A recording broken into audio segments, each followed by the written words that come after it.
व्यापारी आए हुए हैं, अलग अलग व्यापार करते हैं, उनके प्रकोष्ठों के प्रधान भी हैं, अपने अपने जो इनका उद्योग है उसके भी प्रधान हैं। सभी सम्मानित मेरे साथियों व मातृशक्ति, देखिए बजरंग दास जी ने और हमारे अध्यक्ष जी ने विस्तार से बता दी। मेरे पास तो बोलने के लिए कुछ नहीं है, सारी बातें तो आ गई। सुने, पाँच मिनट सुनो, 5 मिनट सुन ले मेरी बात।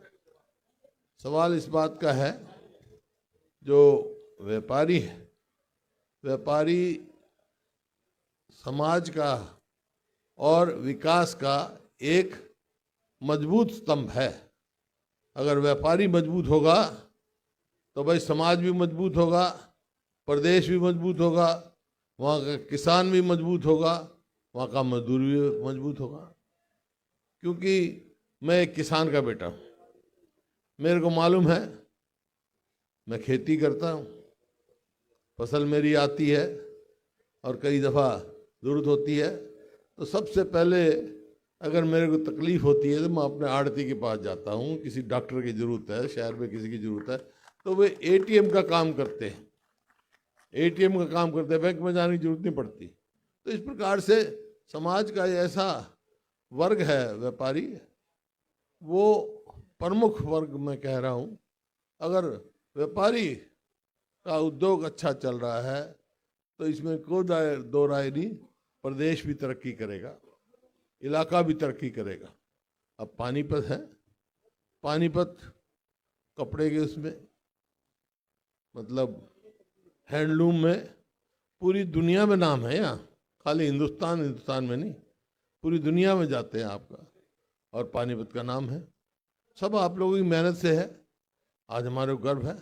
आज पूरे देश के व्यापारी, जैसे अध्यक्ष जी ने बताया, बहुत जीएसटी देते हैं, हम जीएसटी दे रहे हैं। और यही कारण था कि आज जो बात कही इन्होंने, ये तो बात तो ठीक है इनकी, भाई जीएसटी हमारे अगर 7 रुपये जाते हैं तो ऊपर से 1 ही रुपया आता है। पहले उसमें हमारे प्रदेश को केंद्र सरकार भूल जाती है। हरियाणा जो कंट्रीब्यूशन देश की आज़ादी की लड़ाई में, जो देश के विकास में, प्रदेश में के विकास में जो हरियाणा के इस इलाके का सहयोग है वो बड़ा सराहनीय है। तो इस वास्ते आज सबसे मिलकर बहुत खुशी हुई। मेरे को मौका मिला प्रदेश की सेवा करने का। उस टाइम मैंने देखा व्यापारी आते थे, मान लो आड़ती आते, किसान आते, मक्की पर बोला 4% मार्केट फीस है, मैंने घटा के 1% की उस टाइम। वो बोले सूरजमुखी पे 4% फीस है, 1% करी। आलू प्याज जो सब्जी मंडी है उन पर भी 4% था, वो मैंने 0% किया, ताकि व्यापारी भी सुखी रहे और भी सुखी रहे। इस प्रकार से भट्टी टैक्स की बात कही, तफसील से बता दिया गर्ग साहब ने। भट्टी टैक्स हो या एच फार्म होता था, 38 करोड़ थे उसके। आप सब आए, एक कलम से मैंने माफ़ किया, 38 करोड़ भाई नहीं होगा, क्योंकि ये एक व्यापारी परेशान था। किस चीज़ से परेशान था? इंस्पेक्टर राज से। इंस्पेक्टरी राज जो है वो परेशानी का कारण बनता है। तो इस प्रकार से मौका मिला जब मैं, तो उसका नतीजा क्या हुआ, ये सारे कार्य किए, हमारा व्यापारी खुश रहा। तो जब 2014 में हमने सरकार छोड़ी तो उस टाइम हरियाणा देश में प्रति व्यक्ति आय में, प्रति व्यक्ति निवेश में, कानून व्यवस्था में, नौकरी देने में और खेल और खिलाड़ी में पूरे देश में नंबर 1 का प्रदेश था। ये मेरे आंकड़े नहीं है, तो केंद्र के आंकड़े हैं। आज 9.5 साल से इनकी सरकार चल रही है, 10 साल हो गए समझो, 2 टर्म हो गई। पहले 5 साल बीजेपी की चली और 4.5 साल ये गठबंधन सरकार चली, बीजेपी है जेजेपी। अब गठबंधन तोड़ दिया उन्होंने। ये गठबंधन तोड़ने का भी समझौता हुआ है ना, समझौते से तोड़ा है गठबंधन। ये मैं बताऊं आपको। नहीं तो 2019 में जब चुनाव हो रहे थे तो बीजेपी तो कह रही थी 75 पार, और ये कह रहे थे इनको करो यमुना पार। जब नतीजे आए दोनों बन गए पक्के यार। किस चीज के लिए? ठगबंधन बन गया, प्रदेश को कहां से कहां पहुंचा दिया। आज प्रदेश की क्या हालत है, आज किस चीज में नंबर 1 है? कहां तो प्रति व्यक्ति आय में नंबर 1 था, कहां नौकरी देने में नंबर 1 था। आज हरियाणा बेरोजगारी में नंबर 1 है, महंगाई में, नौकरियों की तो बात ही छोड़ दो, कानून व्यवस्था में। आपने अखबार में पढ़ा होगा, रोज आता। आज कल भी एक हिसार में 2 करोड़ की फिरौती मांगी गई। उस परिवार को कैसे नींद आएगी? ये नहीं है पहली दफा हुआ। 2005 में जब हमारे को मौका मिला, उससे पहले भी यही हालात थे प्रदेश में। कोई अपने आप को सुरक्षित महसूस नहीं कर रहा था।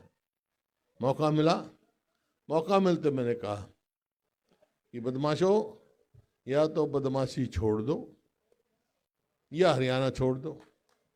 और 10 साल शांतिप्रिय ढंग से विकास हुआ। व्यापारी भी खुश था, किसान भी खुश था, मजदूर भी खुश था, हम आगे बढ़ रहे थे। लेकिन अब उससे उलट हो गया।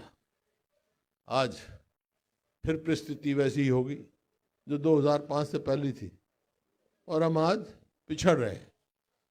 तो मैं आपसे सहयोग मांगने आया हूं कि व्यापारी जो सहयोग देगा वो पूरे केवल सरकार बनाने में नहीं, प्रदेश को निर्माण करने में सहयोग देगा। खाली सरकार तो आती जाती रहेगी, लेकिन जब हमारा प्रदेश मजबूत होगा जभी तो हर वर्ग मजबूत होगा। अब इन्होंने अलग अलग चला दिए। कहीं चला दिया परिवार पहचान पत्र, कहीं चला दी प्रॉपर्टी आईडी, कहीं चला दिया मेरी फसल मेरा ब्यौरा। दोनों किसान और आड़ती दोनों उलझा के रख दिए। अरे पहले इतने ही किसान तो इतने ही थे ना, और इतनी मंडियां थी। किसान की फसल आती, निकलते ही पहुंच जाता था अपने आड़ती के पास, फसल बेचता था। आज क्या है? आज किसान की फसल आई है और ऊपर से बादल गरज रहे हैं और वो इंतजार कर रहा है पोर्टल लेके मेरा नंबर कब आएगा। इतने मींह बरस जाए उसकी फसल भी जाती रहे। किसान भी परेशान, आड़ती भी परेशान कि भाई आड़ती को बाईपास कर दो। अरे ये एटीएम है भाई, एटीएम है, व्यापारी है, कैसे होगा? ऐसा कैसे होगा? ये ऐसा कैसे होगा? तो इस किस्म की सरकार बनी भाई। ये आपको देखना है, आप बहुत समझदार हैं हर हिसाब से। आज हरियाणा बहुत पिछड़ गया, इसमें कोई दो राय नहीं। अब इनने बजरंग दास जी ने आपकी तरफ से मांगे भी बहुत आई हैं, उनकी भी थोड़ी बहुत चर्चा करूंगा। लेकिन उससे पहले हमारा एक घोषणा पत्र तैयार हो रहा है। तो 5-6 तो मोटे मोटे फैसले हम तैयार कर चुके हैं, जो मैं आपको यूं बता रहा हूं, इस वास्ते बता रहा हूं कि आपकी दुकान पे हर वर्ग आता है, हर वर्ग से आपका संपर्क पड़ता है। तो आप उनको बताओ, जो हम कहते हैं वो करते हैं। हमने फैसला किया हुआ है कि सरकार बनते एक तो बुजुर्गों की हमने कहा है कि 6,000 रुपये हम पेंशन करेंगे अपने बुजुर्गों को। गरीब आदमी 300 यूनिट माफ करेंगे, क्योंकि महंगाई का एक वो कारण है। और मैं इस वास्ते कम बोल रहा हूँ क्यों, जो मैं कह रहा हूँ वही कर देता। मैंने वो स्कीम ही बंद कर दी ना, अब फिर कह रहे हैं हम शुरू करें। कहाँ से करेंगे? ना बजट में प्रावधान, ना और कोई बात, कहाँ से क्या करेंगे? ये सिर्फ झूठी घोषणाएं करते हैं। फिर ओल्ड पेंशन, कर्मचारियों की मांग है old pension scheme. Old pension scheme हम लागू करेंगे। खेल और खिलाड़ियों को आपने देख लिया, हमारी बेटियां जो ने दुनिया में हमारा नाम रोशन किया, पहलवान बेटियों ने, किस प्रकार उनको जंतर मंतर पे घिस किया गया। आज तक भी न्याय नहीं मिला उनको। अब कोई हम बात करते हैं तो कभी राजनीति करते हैं। अरे हमारी बेटी के साथ इतना अन्याय हुआ, इसके साथ, फोगाट के साथ, विनेश फोगाट के साथ, क्यों नहीं समय पे कदम उठाए, क्यों नहीं बताया गया? मैं खिलाड़ी रहा हूं, मेरे को मालूम है। उसको समय पे बताते, समय पे उसका डाइट रख दे तो कोई बात ही नहीं थी, वो तो गोल्ड लेने वाली थी, हमारे गर्व होता। लेकिन उसके लिए भी काफ़ी मैंने कहा कि उसको अगर मेरे मेजॉरिटी होती, क्योंकि उसकी उम्र होगी, आगे ओलंपिक में जाएगी नहीं जाएगी कौन बताएगा, एक उसकी फीलिंग को हर्ट हुआ है, तो कैसे उसको ठीक करोगे? मैं कहा मेरी मेजॉरिटी होती तो मैं उसको राज्यसभा में भेजता। तो अब वो कह रहे हैं अब ये तो राजनीति करे। राजनीति क्या है भाई? खिलाड़ियों को पहले भी हमने सबको दिया है। खेल नीति हरियाणा की सबसे वो अहम हमने बनाई थी।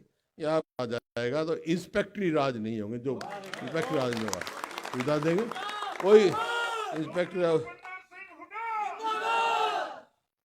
फैक्ट्री में जो है इस प्रकार की चेकिंग नहीं। मैं देख रहा हूँ ना रोज। अरे हमने तो क्या किया, क्या था कि जो जूता फैक्ट्री अभी मिले मेरे को उन्होंने दिया 500 रुपये तक। मैंने कहा था भाई जूते पे कोई टैक्स नहीं होगा, अब उन्हें 1000 रुपये तक का 5%, उससे ऊपर 12.5%। मतलब महंगाई का और उसके मतलब टैक्स। ये कहने गए प्रोफेसर साहब सुनाते हैं कई दफा, भाई ये तो ऐसी सरकार आ गई, टैक्स पे टैक्स, टैक्स पे टैक्स, टैक्स पे टैक्स। मैं कैसे? बोला ये कहते हैं तू पैदा होगा जब भी टैक्स, मरेगा जब भी टैक्स, बैठेगा जब भी टैक्स, उठेगा जब भी टैक्स, टैक्स, सोएगा जब भी टैक्स, जागेगा जब भी टैक्स। ऐसा ऐसी ऐसी ऐसी जीवन शैली बना दी हर चीज में हैं। दोनों मैं बात नहीं। और दूसरा जो ये परेशानी का कारण है ना, परिवार पहचान पत्र, ये क्या है? परमानेंट परेशानी पत्र है, परमानेंट परेशानी पत्र। ये जितनी बना रखे पोर्टल, वो कह रहे थे पोर्टल हमने बना दिया, हर चीज का कहेंगे पोर्टल बना दिया। खट्टर साहब मुख्यमंत्री थे, मैं पोर्टल से सब कुछ होना है तो ना मुख्यमंत्री की जरूरत ना मंत्री की जरूरत, तो पोर्टल करेगा राज। पोर्टल पोर्टल का क्या मतलब? ये जितने भी जन विरोधी पोर्टल हैं जो जनहित के नहीं है, पोर्टल के खिलाफ नहीं मैं। पोर्टल का जैसे बिजली के बिल बनने का हमने शुरू किया था, लेकिन जो जन विरोधी है, जो परेशानी है, जो भ्रष्टाचार का अड्डा, प्रॉपर्टी आईडी क्या है भाई? आपको तो सबसे ज्यादा तकलीफ होगी व्यापारियों को तो इस बात की, प्रॉपर्टी आईडी। ये ऐसे पोर्टलों से हम आपका छुटकारा दिलवा देंगे, यहाँ नहीं है। और ये जो मार्केट फीस की बात है, सब्जी मंडी वगैरह की, जो हमने किया था साहब को मालूम है, हमने 0 कर दिया था, इन्हें फिर लगा दिया, ताकि व्यापारी खुश हो और व्यापारी निश्चित रहे, सुरक्षित अपने आप को महसूस करे। आज आपको मालूम है, मेरे नहीं है, गृह मंत्रालय का एक ऑर्गेनाइजेशन है progress index, social progressive index, उसने लिखा है, उसने रिपोर्ट दी है कि हरियाणा आज सबसे ज्यादा असुरक्षित प्रदेश है। फिर कैसे व्यापार बढ़ेगा भाई? कैसे व्यापारी आगे जाएगा? कोई भी अपने आप को सुरक्षित नहीं महसूस कर रहा। तो मैं आज आपको एक बात कह के जा रहा हूं कि कांग्रेस की सरकार आ गई, एक काम जरूर कर दें हम भाई, बदमाशों को हरियाणा में नहीं रहने दें, बदमाशों की कोई जगह नहीं आने, ताकि हम सुख से रहे, हमारा व्यापार आगे जाए, व्यापारी सुरक्षित रहे। व्यापारी खुशहाल होगा तो मेरा किसान भी खुशहाल होगा, मेरा वर्कर भी खुशहाल होगा, हर वर्ग खुशहाल होगा। तो हम चाहते हैं भाई व्यापारी हमारे खुशहाल हो।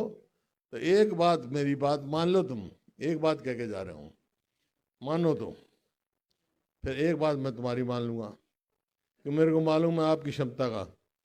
तुम भाई सारे व्यापारी होकर इकट्ठे होकर जो है ना हमारा समर्थन कर दो। व्यापारी समर्थन कर देंगे तो एक बात मैं कह के जा रहा हूँ, कांग्रेस की सरकार में बना दूंगा। इस सरकार से इस सरकार से छुटकारा कराएंगे। मंजूर है ये बात आपको? तो हाथ खड़े करके बता दो भाई। बहुत बहुत बहुत कामयाबी और बहुत सारी बातें आपकी मांग मैंने सारी देख भी ली, ये मेरे पास आई है, पढ़ भी ली है, बता दिया इंस्पेक्टर मैं सुन, सुरक्षा दूंगा, इंस्पेक्टरी राज खत्म करूंगा और बदमाशी खत्म करूंगा।